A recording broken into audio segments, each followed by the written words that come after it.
राजा दशरथ का कौशल्या के साथ विवाह विशेष परिस्थितियों में हुआ था।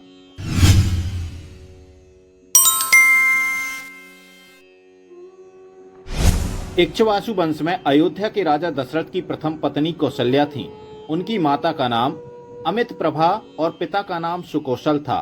कौशल्या को ही राम की माता होने का सौभाग्य प्राप्त हुआ था। राजा दशरथ का कौशल्या के साथ विवाह विशेष परिस्थितियों में हुआ था। जब राजा दशरथ अपने राज्य के स्तर के उद्देश्य से कुछ स्थल के राजा कौशल को मैत्री या युद्ध का संदेश भेजा था, तब राजा सुकौशल ने उसे स्वीकार नहीं किया। इस परिस्थिति में दोनों के बीच युद्ध हुआ। राजा कौशल को मैत्री स्वीकार करनी पड़ी।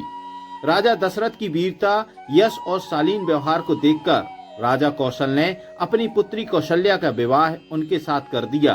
राजा दशरथ ने कौशल्या को राजरानी का गौरव सम्मान दिया, जिससे कौशल्या के स्वभाव में विनम्रता और बढ़ गई।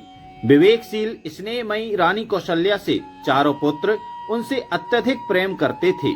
पौराणिक कथा अनुसार माता कौशल्या पूर्व जन्म में स्वयंभू मनु की पत्नी शतरूपा थीं। दोनों ने भगवान विष्णु को पुत्र रूप में पाने के लिए घोर तपस्या की थी। तपस्या से प्रसन्न होकर भगवान विष्णु प्रकट हुए और उनके गर्भ में पुत्र रूप में जन्म लेने का वरदान दिया था। माता कौशल्या ने जब अपने इष्ट देव को भोग लगाते समय अपने पुत्र का वास्तविक रूप देखकर भयभीत हो गई थी। भगवान राम ने अपनी मां को समझाते हुए कहा कि यह बात किसी से नहीं कहना।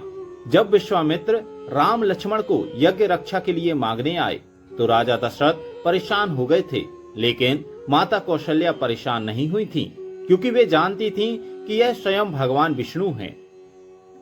तो यह कहानी आपको कैसी लगी?